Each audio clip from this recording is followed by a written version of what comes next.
Welcome to the 129th season of the Canadian Club Toronto, Canada's podium.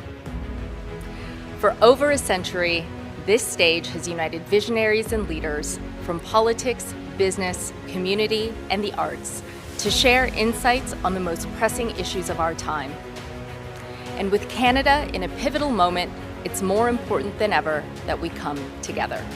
We've been having important discussions and debates around this podium in this country for well over a century. I call this a historic podium of record. Our club's always been a forum for visionaries, public figures, and decision makers to command attention to the issues of our time. The Canadian Club is one of the most important podiums anywhere in the world that a Canadian can speak to, tell Canadians what it is that they think, develop those thoughts. And so I want to thank you for that very, very much. Please join me in thanking our esteemed panelists today. Through our programs and events, including our youth and young leaders programs, our diversity partnerships, our joint events, and our media and social media opportunities, we offer you access to dynamic political, social, and business figures from abroad and right here at home. The platform from which the eloquence of Canada has flowed all of that time, whether it be business, education, politics, sports, arts and culture. If someone wants to say something to Canadians about this country and about the future of this country, this is the venue you choose.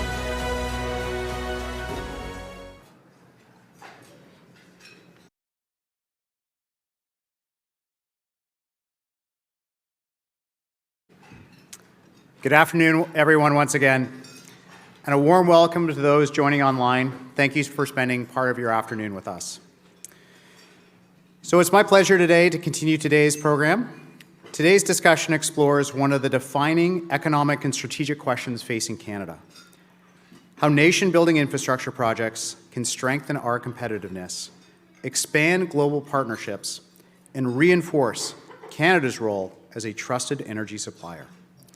Once again, I would like to thank our event sponsors for today, BMO and TD, for their generous support in this important conversation, and of Canadian Club Toronto programming.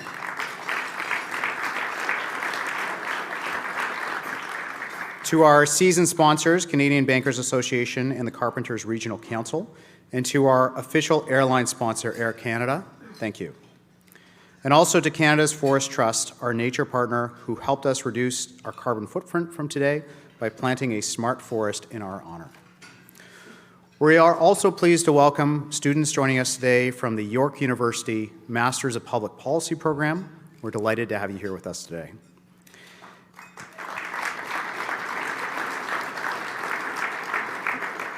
And now, let me take a moment to remind you to visit our website and its on-demand content and event information. Please visit canadianclub.org while you're there and continue being a member if you're not already. We also appreciate it when you post about our events, so I invite you to like our events on your social media network of choice. Now, I'm sure you'll have questions about Canada's next chapter in energy, infrastructure, and economic development, so please use the question cards on your table, and we'll share them with the moderator for today. For those joining remotely, please use the Submit a Question button on the right-hand side of your screen. And now it is my pleasure to welcome one of today's featured guests. Elizabeth Wademan is President and CEO of Canada Development Corporation, CDEV, the federal crown corporation responsible for financial and commercial advisory and more than $75 billion in strategic assets, including Trans Mountain. Under her leadership, CDEV has undergone significant transformation with substantial growth across its portfolios and capabilities. Ms. Wademan brings deep private sector expertise from a distinguished career in investment banking and capital markets. Ladies and gentlemen, please welcome Elizabeth Wademan to Canada's podium.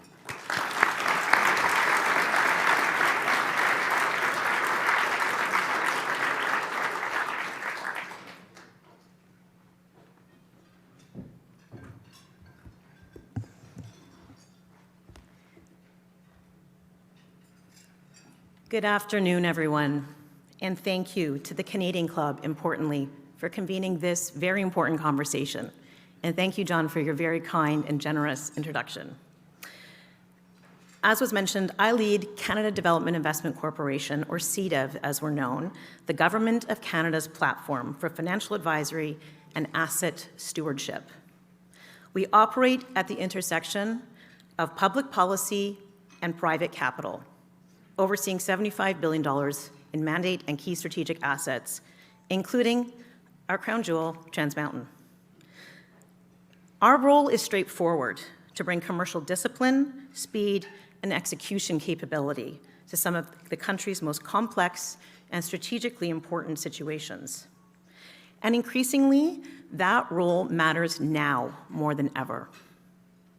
We're operating in a global environment that is more fragmented, more competitive, and less predictable than any point in recent decades. Countries are rethinking supply chains, market access, and control over strategic infrastructure. Canada is no exception. For decades, we benefited from privileged access to our friends to the south. But in doing so, we also became highly concentrated, especially in the energy sectors. That concentration created vulnerability, and it limited Canada's economic optionality. So when we talk about Trans Mountain, this is not just about a pipeline. At its core, it's about whether Canada can build the infrastructure required to connect to global markets, strengthen economic resilience, and compete over the long term, and whether we can do that at scale. The Trans Mountain expansion is one of the most significant infrastructure projects in modern Canadian history, and it's understood to be the largest national infra project since the railway was built. It also represents the largest archaeological program ever in Canada, in discovering thousands of Indigenous artifacts. More than 1,100 kilometres of pipeline, $34 billion of investment, and it tripled capacity to 890,000 barrels per day.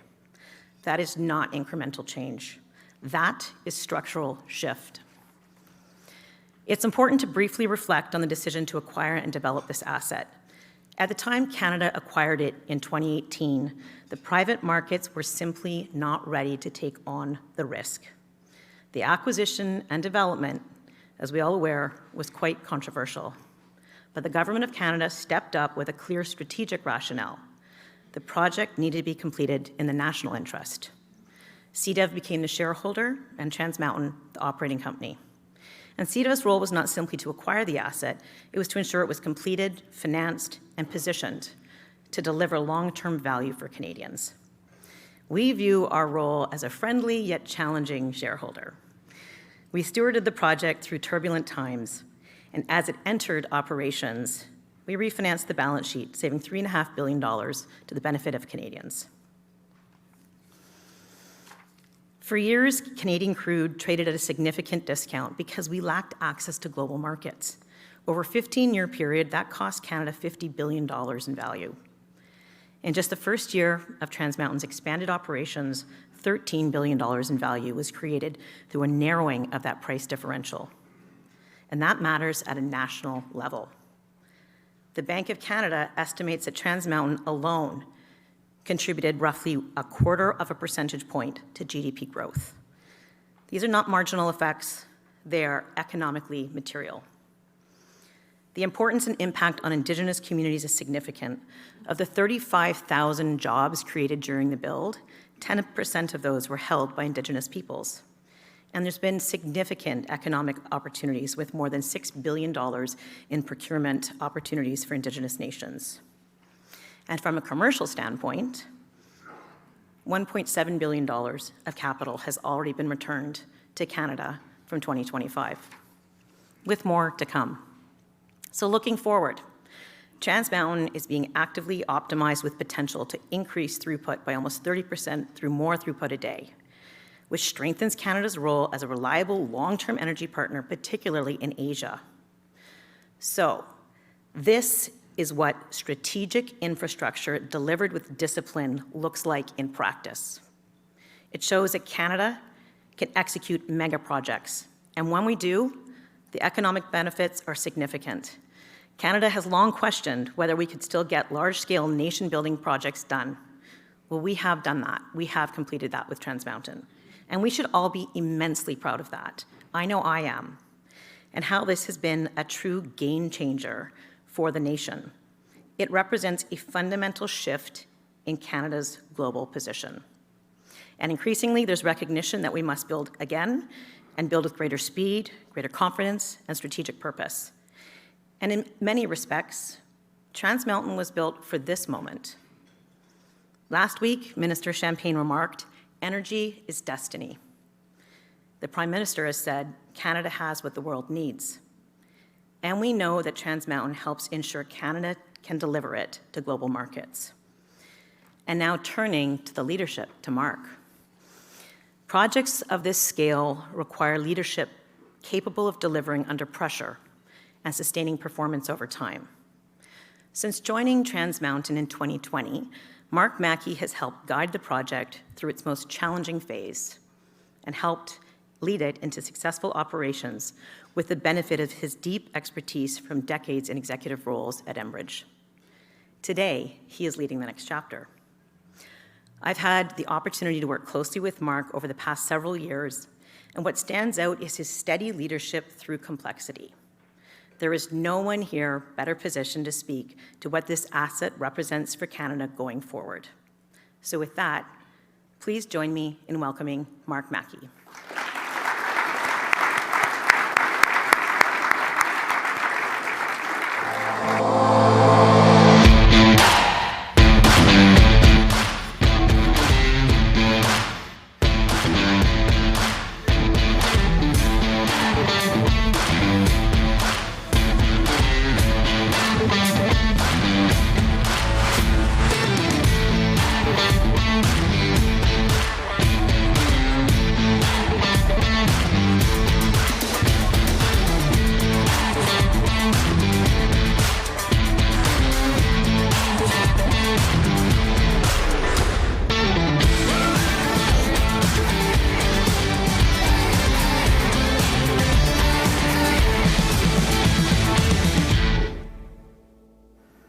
Ooh.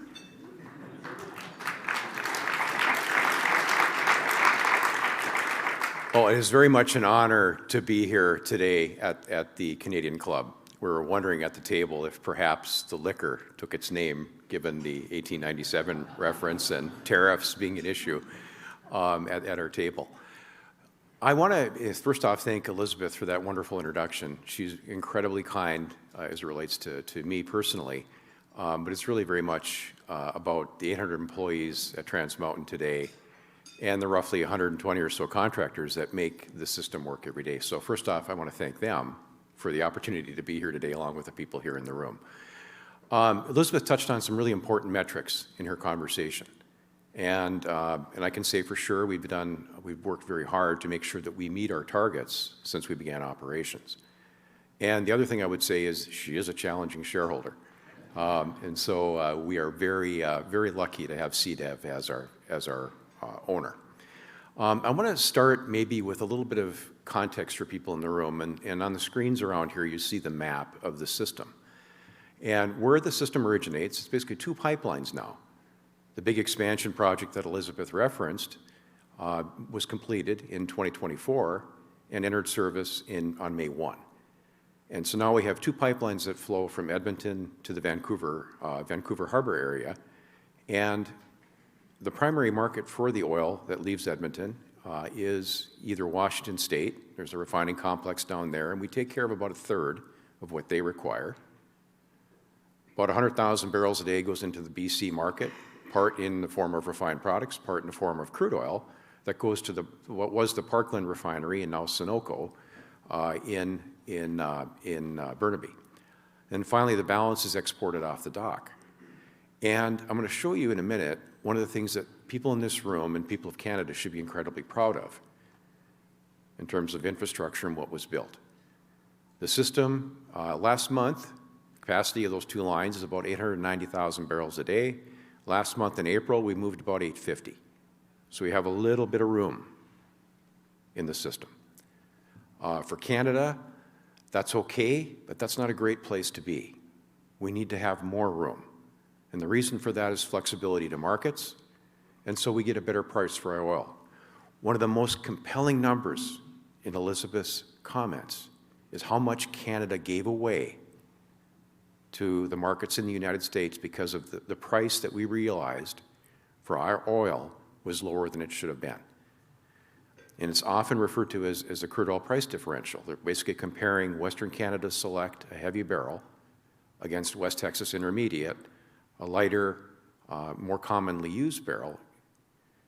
And that difference came in once Trans Mountain, so it narrowed. That's value back to Canada that was going to refiners in the US. I'm older than I look, I think. So at 61 years, I've been in the space a long time. In my career, I've seen many, many pipelines built. When I started working for Enbridge as a young kid out of school, it moved 1.5 million barrels a day across the border. Today, it moves 3.2. That's a big change. And other pipelines were built. And Trans Mountain went from a small system to a big system, and a system that, as a nation, we should be very proud. I want to refer to the picture here for a minute. The color. That's our dock now in Westridge. You see 3 ships at dock, July 4, 2024, right after we began operations. U.S. Independence Day, 3 ships, 2 going to Asia, 1 to the West Coast U.S. The black and white, which will be very hard to see in the room, but I want to make a point here. The black and white is the 1950s vintage dock that was built, and it's the little object actually higher than the reference there where it says Pier 61. That was the export terminal for Canada up until 2024 for crude oil into the Pacific Rim. That one little dock, that was it for an energy superpower that is Canada. Today, we have a facility there that is state-of-the-art, world scale, and we should be incredibly proud of it. We need another one of those that serves even bigger ships, and we'll get to that, I'm sure, in the Q&A. We need another pipeline to the West Coast, somewhere. Why? First off, Canada's closer to market. And this chart has, and it's at your tables, gives you a comparison of how fast it is to get to the different locations. China, Japan, Korea, Singapore, Malaysia, India. All of those countries, we meet with representatives from all of them all the time, and they tell us they would like more access to Canada. That is crystal clear. Some of these markets, and we'll show you a picture in a minute, and I was close to where this picture was taken not long ago. When you see it, you realize what they're doing overseas in terms of they want Canada and they want Canadian oil. Activity. The Chinese market especially, in this chart, it's complicated. I would say look at the ribbon at the bottom. It shows you where the tankers have gone since we started up.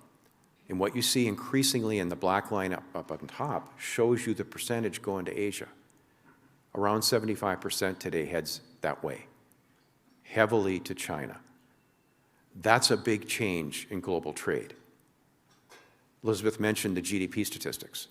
One of the nicest things I have as a memento of a career is a letter from Governor Tiff Macklem that talks about the impact Trans Mountain had on GDP for Canada. Everyone, as you go across your career, collect all kinds of mementos. That's one on my bookshelf because it matters to the country that I live in. This picture is the Rongsheng petrochemical facility in China.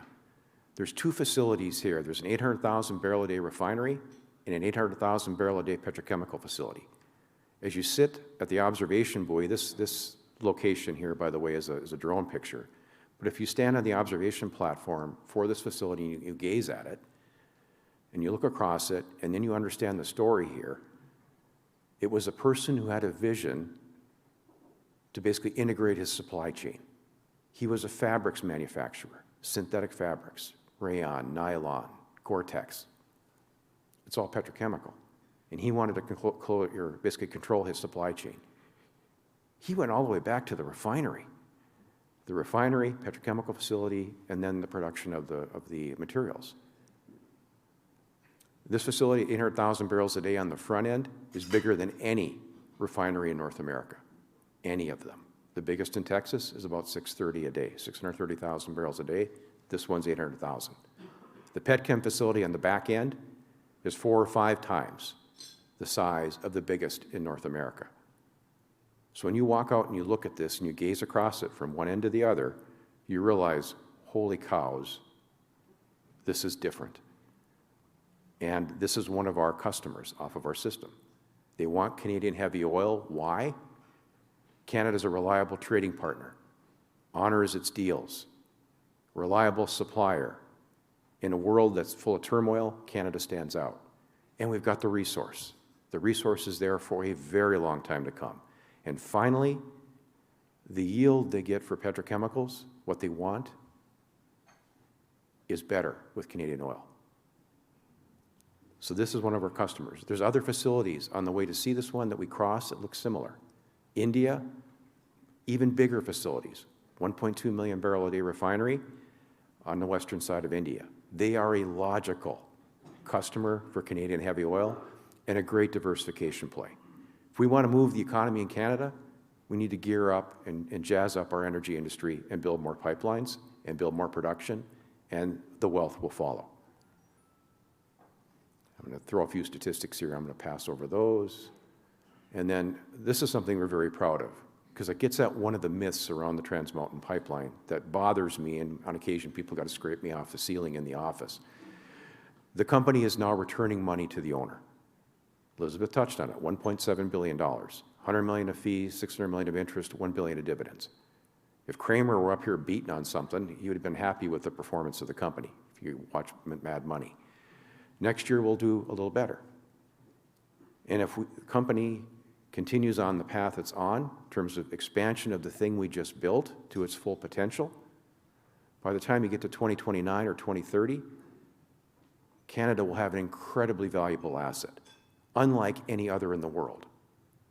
So as a kid coming into this space when I was young at 21, if I imagine what kind of company I would want to run, it would be this one. Not Colonial Pipeline in the US, not even the Enbridge Main Line, this one. Because it makes an incredible difference to this country. And so I am a big advocate for more for Canada. We need to build our energy industry out. It makes a difference in the numbers. Again, Elizabeth touched on 0.25 from Trans Mountain once we began operations. In terms of impact on GDP, that's material. A new pipeline to the West Coast with all of the jobs that come with that, easily 1%. Again, a material difference. So we are incredibly happy with the performance of the company and its contribution to the country. We want to talk about the next pipeline and why it's important. And there's 3 other questions I want to leave you with. If somebody asks these, I'm happy to answer them.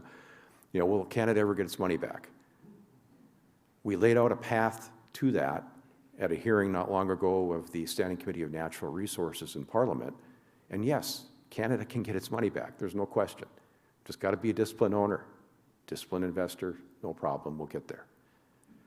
Additionally, we often hear about, you know, is this a subsidy to the industry? Absolutely not. Happy to take that in Q&A. So with that, again, it's an honor to be here to speak in front of this assembled group. When I heard some of the people that stood at this podium before me, I'm like, oh my gosh, why am I here? And it is very much an honor, and I look forward to telling the story of Trans Mountain in Q&A along with Elizabeth. Thank you so much.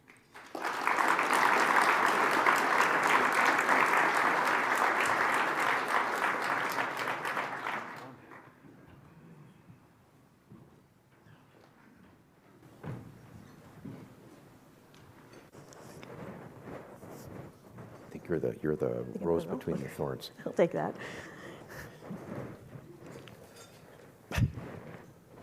Pretty good. All right. Thank you both for the speech and the presentation. And we're talking an awful lot in this country now about how to build big things, how to do them faster, how to do them more efficiently.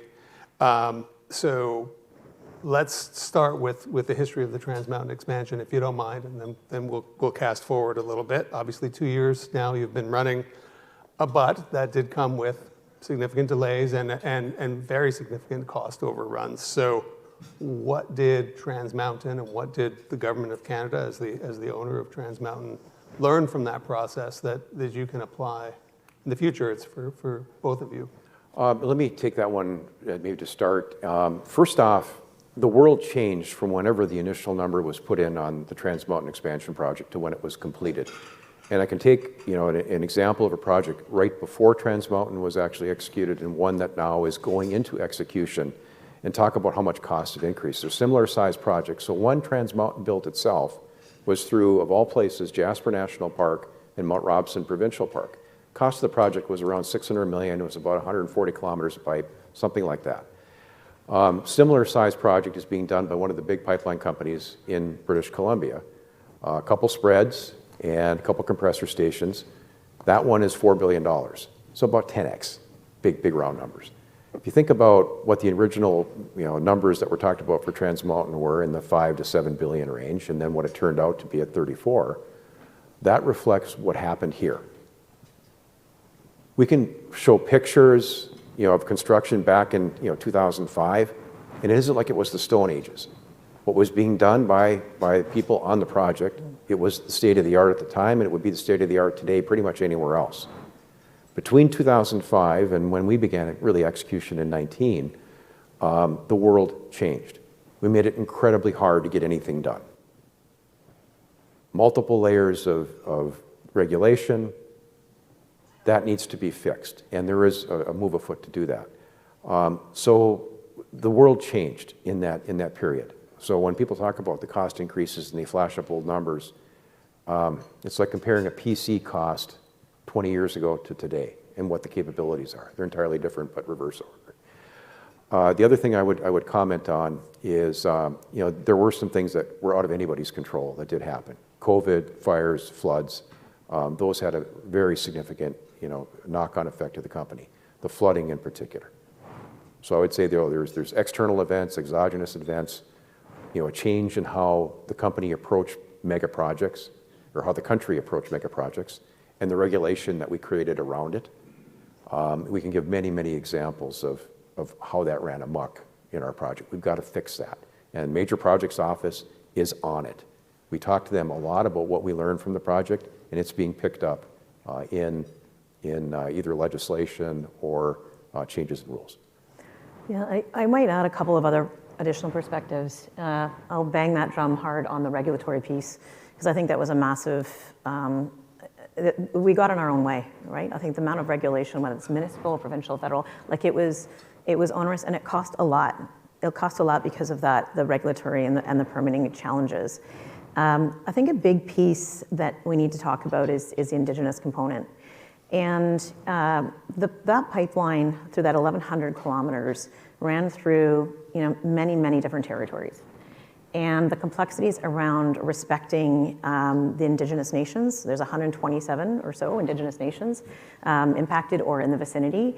And so we were, I think, fortunate to come into a situation where there had been many, many years of good work done by the company with building Indigenous partnerships and working within the local communities, but recognizing that that is an incredibly important piece to building any major project in Canada. And I think what I certainly think is a lesson learned and kind of going forward is those relationships are foundational. They are not, it's not about risk mitigation, but it's actually looking for partnership opportunities and ensuring that there's economic benefits, right? There's how many, 81 or so mutual benefit agreements executed during the build, which benefited, many, many nations and really gave them some economic positive outcomes. So I think that's another piece, is the Indigenous piece. One thing you didn't spend much time on in your presentation is the plan to further expand the capacity of Trans Mountain up to about 1.2 million barrels a day. There's a couple of stages to this. I guess, Elizabeth, we'll start with you on this one. You just said, we got in our own way. How does CDEV and Trans Mountain plan to not get in your own way or in the country's way this time with this project that's also pretty important? So I think, there's this discussion around building additional pipelines and additional energy corridors is one that's obviously very, very alive. The lessons that we've learned from Trans Mountain are firsthand, tangible, real, and recent evidence that we can apply to a new build if there is the desire and the strategic direction that that this government wants to go down that path. So, I think the regulatory piece, that can be fixed. There's been announcements around trying to overhaul the regulatory and do regulatory reform overhaul. And that's going to be really critically important to being able to actually hit reasonable timelines and keep costs down, frankly. So we continue to be a very, I'd say, steady partner. Our role is to continue to provide this strategic advice and partnership and support for the ambition to potentially build another line.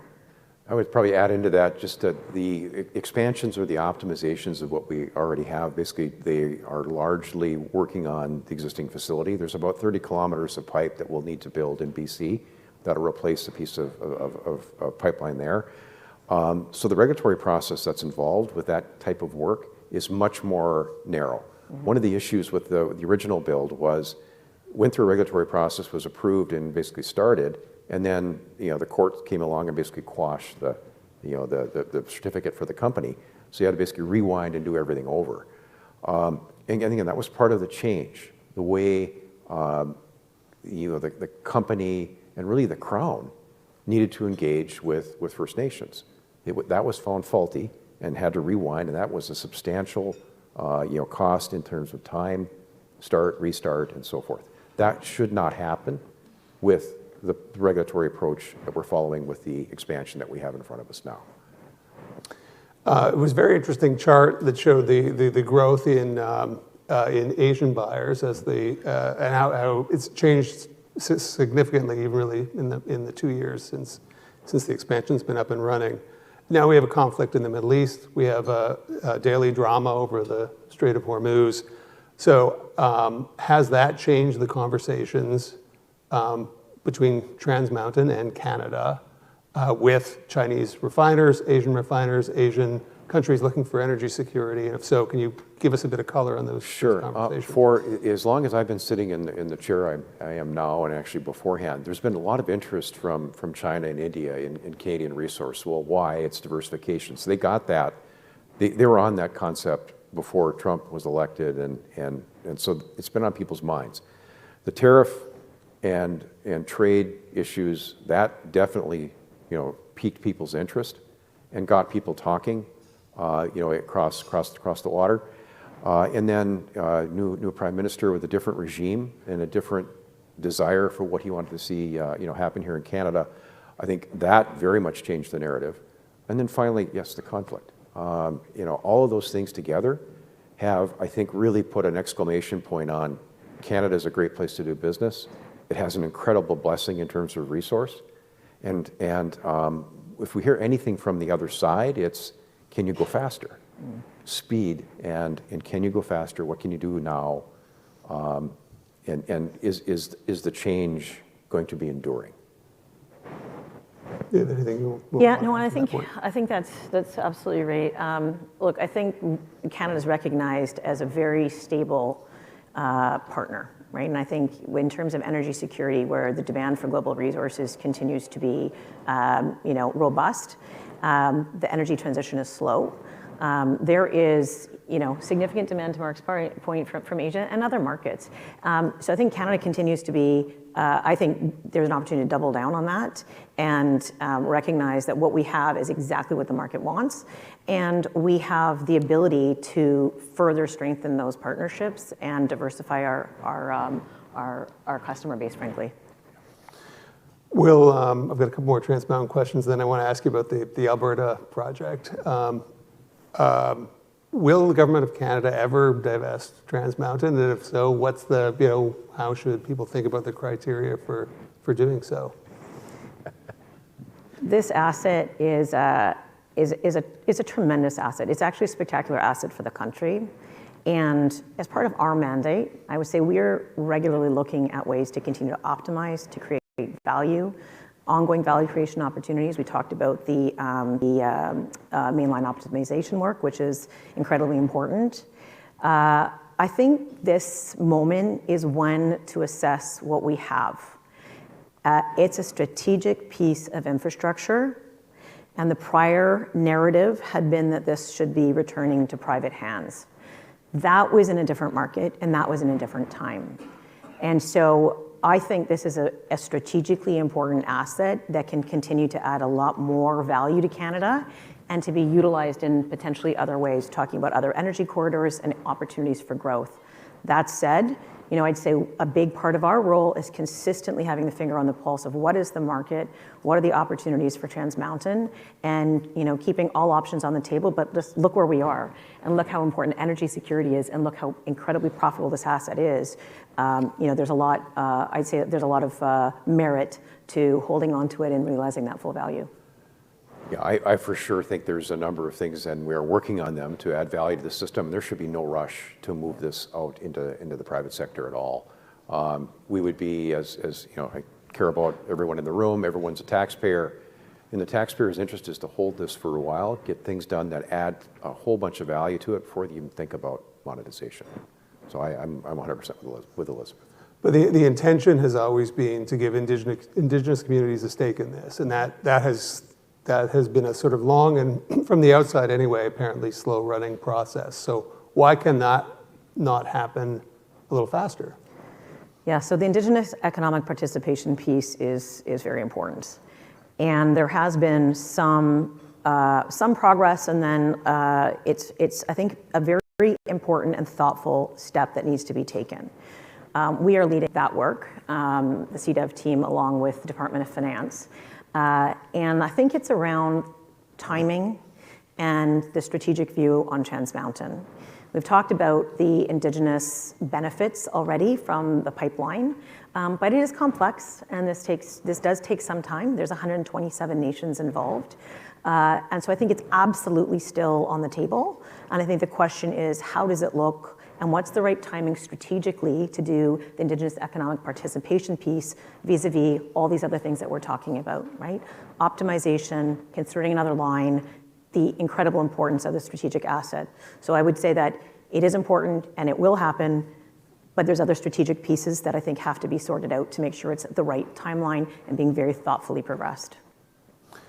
Let's talk about the Alberta proposal, which is in some ways kind of the talk of the country, certainly the talk of the energy sector right now, the pipeline and the carbon tax and the associated things that go with it in the MOU. So you said there's clearly a demand for it, there's clearly a need for it.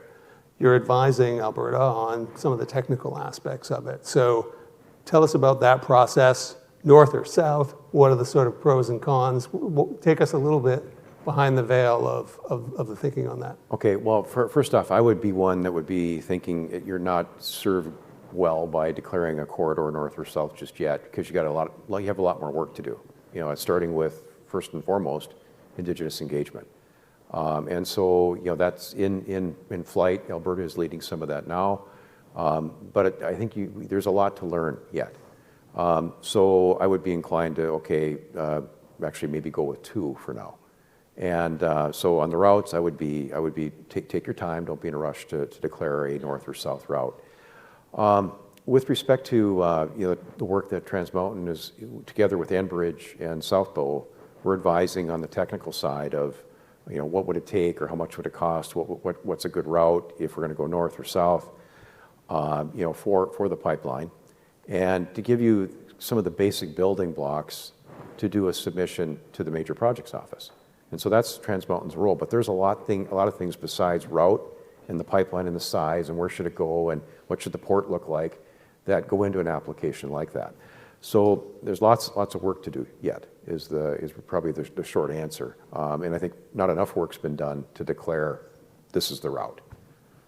Well, what will CDEV's role be in this, if any, or is that still to be determined? We remain, I say, the trusted advisor to the Department of Finance and to government on issues exactly like this.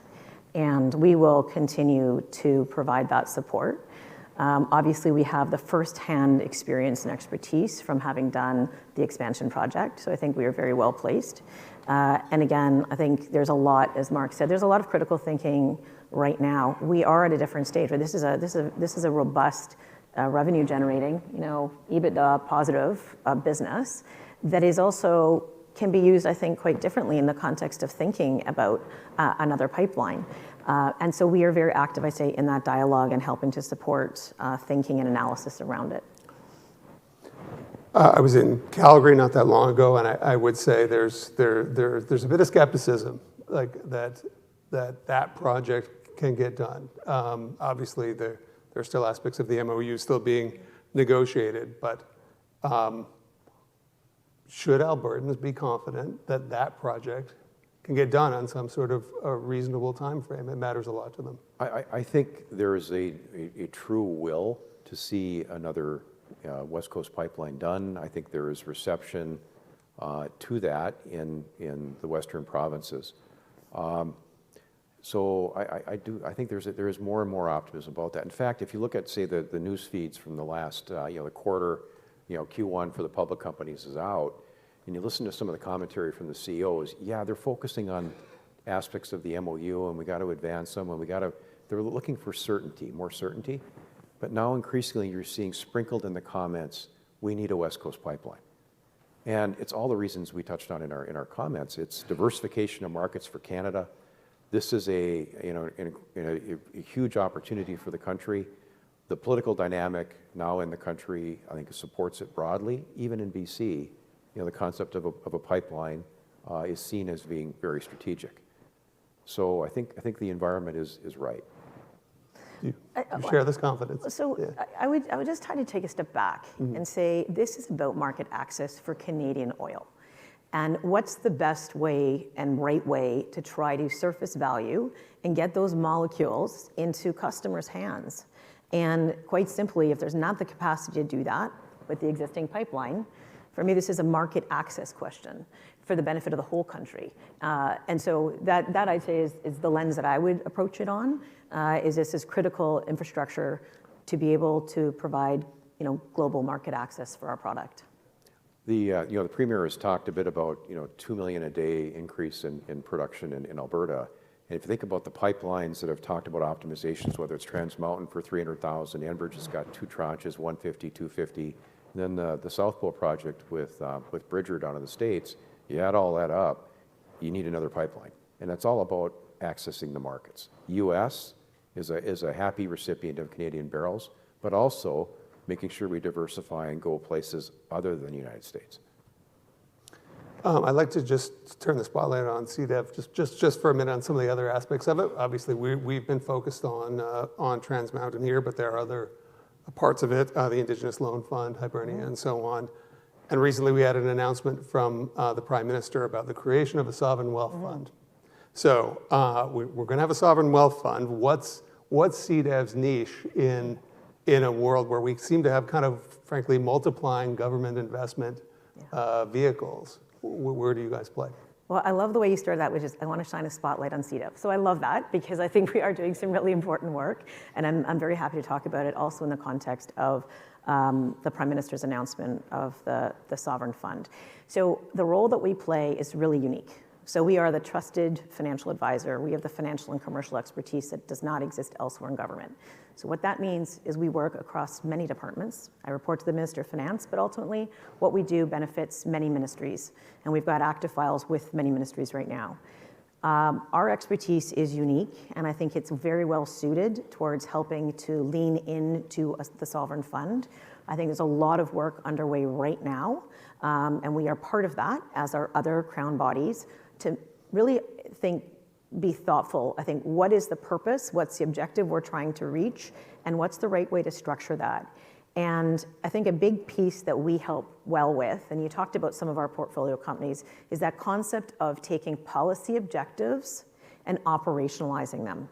So the Canada Indigenous Loan Guarantee Corporation is an excellent example of that. There was a policy initiative, but actually getting that operationalized, standing up a company, staffing it with talent, getting loans, executed and out the door. That's the piece that we are extremely good at doing, and we can do it very, very quickly. I pride our work on extremely insightful and solid analysis. And so a lot of the work that we do, it's stealth and it's a bit behind the scenes, but it's that rigorous and robust commercial advice.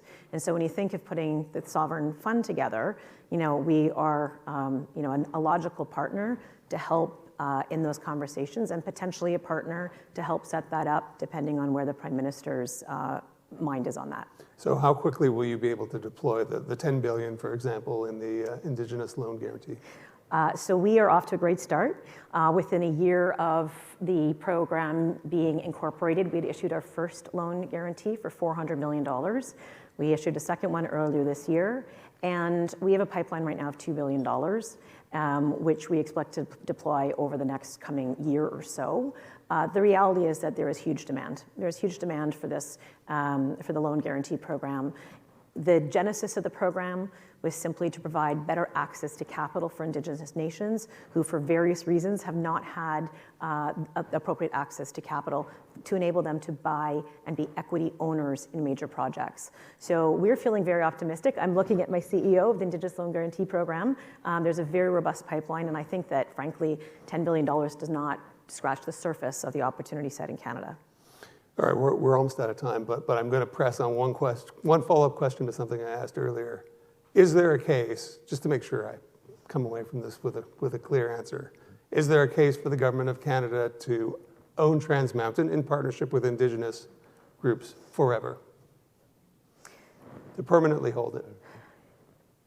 I think there is a case. I personally think this is an asset that Canadians should own. This is a sovereign pipeline. I mean, we do have a spur that goes into Washington State, but it is a sovereign pipeline. It starts in Canada, it really ends in Canada. This is an incredibly strategic asset. Would you have said that before Donald Trump was inaugurated for a second term? I would have, without question. I think it's strategic infrastructure for the country, and it has incredible value. I think it's even more strategic now, given the global dynamic. But it's about getting market access to for Canadian oil. So I think there's absolutely a case to be a long-term holder. I would highlight that there is excellent governance. It's run as a commercial operation. And there is, as I said, a challenging shareholder. So it is, a very professionally run entity, and I think it's a very strategic one. I personally would love to see it owned by Canadians. And somebody new will be in the White House in January 29. All right, that's a good note to end on it. Also, we're out of time. So Mark and Elizabeth, thank you so much. I'll hand it back to John.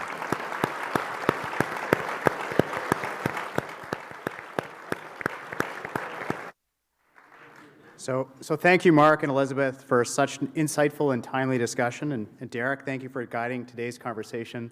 A couple of spicy questions near the end there, too, which I liked. So today's discussion highlighted not only the scale and complexity of nation-building projects, but also the broader opportunity to Canada to strengthen economic resilience, deepen international partnerships, and build long-term prosperities for all Canadians. Thank you again for our event sponsors, BMO and TD, for supporting today's program, and also to our production partner, VBC Live, for helping bring today's event to audiences both in the room and online. So, before I conclude, I would like to highlight a few upcoming Canadian Club Toronto events. On May the 28th, we welcome Minister Greg Rickford to speak about Ontario's plans for Ontario's Ring of Fire. On June the 1st, we host a conversation about Canada's food sector with Justine Hendricks of Farm Credit Canada and Alison Sundstrom from NYA Ventures. And we recently announced our annual Pride event, taking place on the evening of June the 8th, where we will explore the evolving portrayal of LGBTQ+ stories in film and television.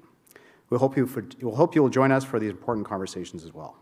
So thank you again for being with us today. Please continue the conversation with colleagues and guests following the program, and visit CanadianClub.org for upcoming events and on-demand recordings. Thank you, everyone, and hope everyone has a great afternoon. Thank you very much.